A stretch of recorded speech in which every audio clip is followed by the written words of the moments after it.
Tapi pada orang tua seringkali kita melihat shuffling, dia tidak angkat tinggi-tinggi. Kenapa?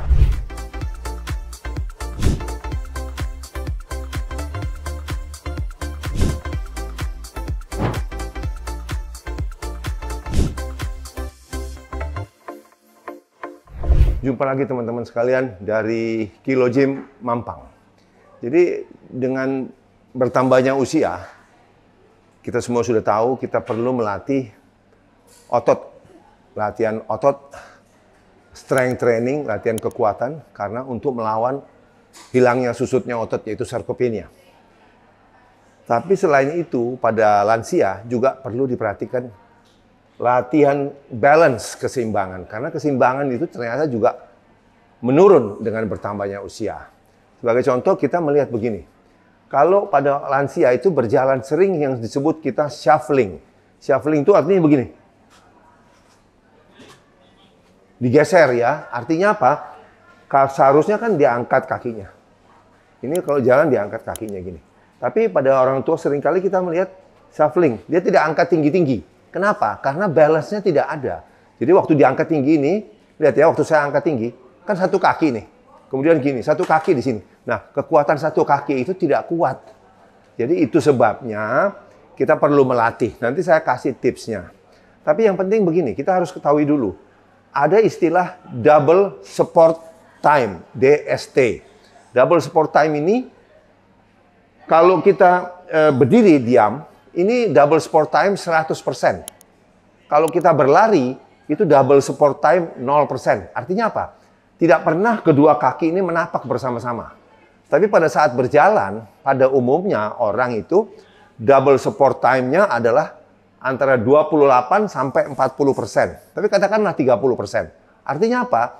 Hanya dalam 30% dari siklus jalan itu, kedua kaki kita menapak.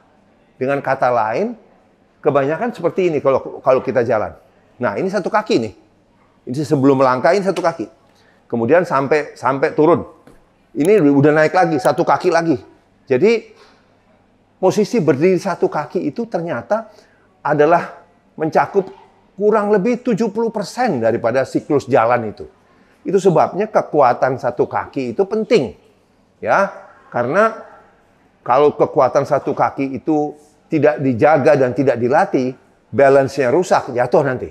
Nah, kita mengerti pada orang tua, kita paling takut F3 kan, frail, rapuh, fall, jatuh, fracture F ketiga, patah tulang. Jadi latihannya nanti ada beberapa. Tapi yang pertama adalah karena menyangkut berdiri satu kaki, maka latihannya juga adalah one leg stand. Jadi sebenarnya one leg stand itu kita perlu latihan berdiri satu kaki, targetnya adalah 20 detik. Tapi tentu kalau tidak bisa, ya sebisanya. Dan dianjurkan pada saat latihan, contohnya adalah seperti ini, dikasih kursi kiri kanan. Jadi kita bisa pegangan kalau belum bisa. Pindahkan berat badan, titik tumpu badan ke satu kaki, ya, agak sedikit ditekuk. Kemudian kita lepas tangan ini. Berapa lama ini?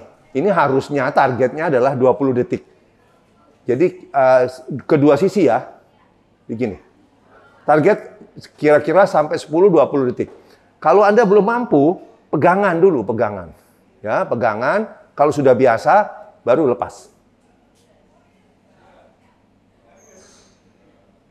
Bisa 10-20 detik. Nah, ini latihan yang pertama. Kemudian ada latihan-latihan lain yang kita untuk memperkuat satu kaki ini. Karena berjalan itu proses satu kaki. Ya, ingat ya, 70% daripada siklus jalan, saya ulangi, adalah proses berdiri satu kaki. Ini satu kaki kita berdiri. Makanya kita mau latih. Latihannya adalah, misalnya kita bilang kalau squat. Squat ini adalah kedua kaki.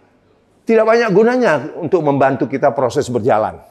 Yang proses berjalan adalah latihan satu kaki.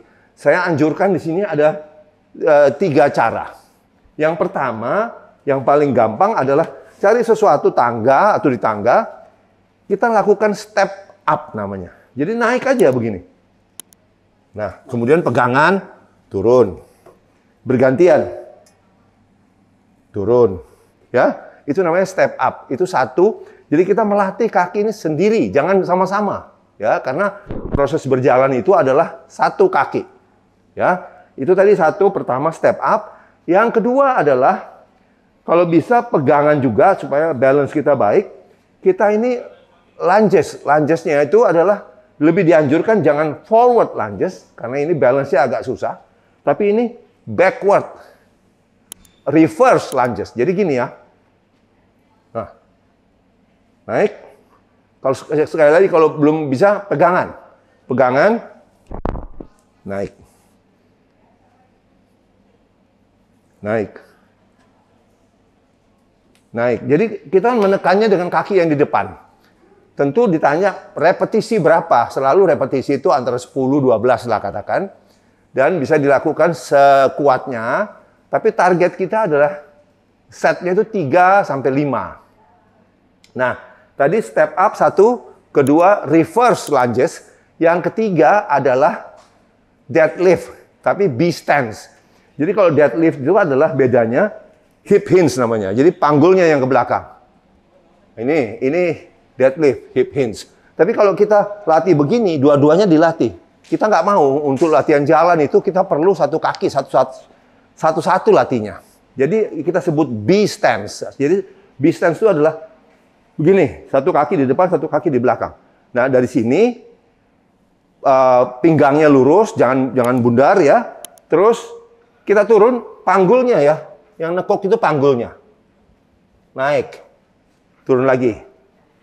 Nah, ini dikatakan 70% berat badan kita di kaki depan.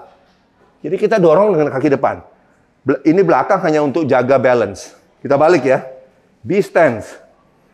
Ini punggung, pinggang lurus. Tekuk.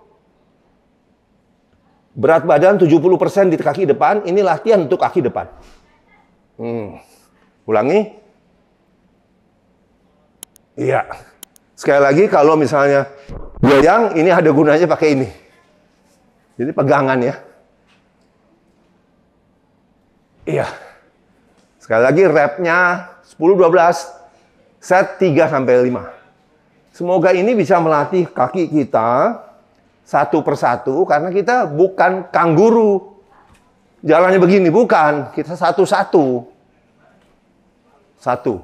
Makanya latihlah kekuatan otot kaki satu demi satu, kiri dan kanan. Bukan bersama-sama. Semoga ada manfaatnya. Dengan bertambahnya usia, kita tidak mau jatuh.